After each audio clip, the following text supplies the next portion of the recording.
উনি হচ্ছে আমার বোনের হাজবেন্ড। আমার হচ্ছে বান্ধব।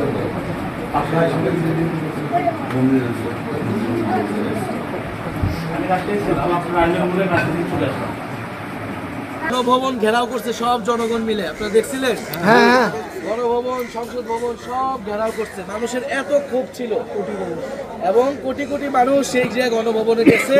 শেখ হাসিনা নিজের জীবন নিয়ে পালায়ে গেছে ভারতে।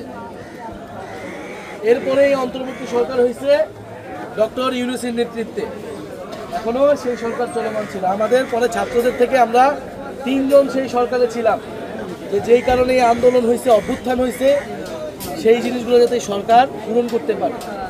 তারপরে এক পর্যায়ে আমি সরকার থেকে বের হয়ে গেছি গত ফেব্রুয়ারি মাসে, কারণ আমাদের কাছে মনে হয়েছে যে সরকারে থাকার থেকেও মানুষের মধ্যে থাকাটা এই মুহূর্তে আমাদের জন্য বেশি দরকার।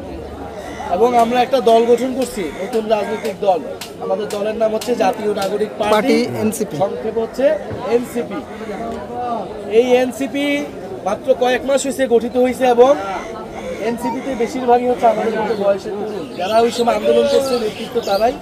আবার বিভিন্ন বয়সের লোকেরাও আছে, বিদেশ থেকে অনেকে পড়াশোনা করছে, তারাও চলে আসছে আমাদের দলে। কারণ আমরা মনে করছি এই যে শেখ হাসিনা সরকার চলে গেল, এই যে এত মানুষ মারা গেল, এরপরে এই দেশটাকে অবশ্যই আমাদের নতুন করে তৈরি করতে হবে।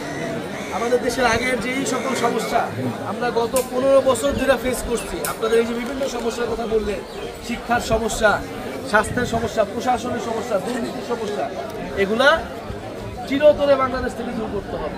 এগুলা কেবল এরকম না যে শেখ হাসিনা চলে গেল আরেকজন এসে, আরেক দলের লোক এসে এগুলো করা শুরু করবে, এটা আমরা মাইনা নেব না। এগুলা কেউই করতে পারবে না, কোনো দলের লোকেরাই করতে পারবে না। ফলে এই নতুন বাংলাদেশ গঠন করতে হবে, এত মানুষ যে জীবন দিচ্ছে। তো আজকে হচ্ছে 1 বছর হইতে যাইতেছে, ওই আবারও জুলাই মাস আসছে, সে 1 বছর উপলক্ষে আমরা সারা দেশে যাচ্ছি, 64 জেলায় আমরা যাইতেছি। এবং আমরা একটা কর্মসূচি নামেছি দেশ গড়তে জুলাই পদযাত্রা।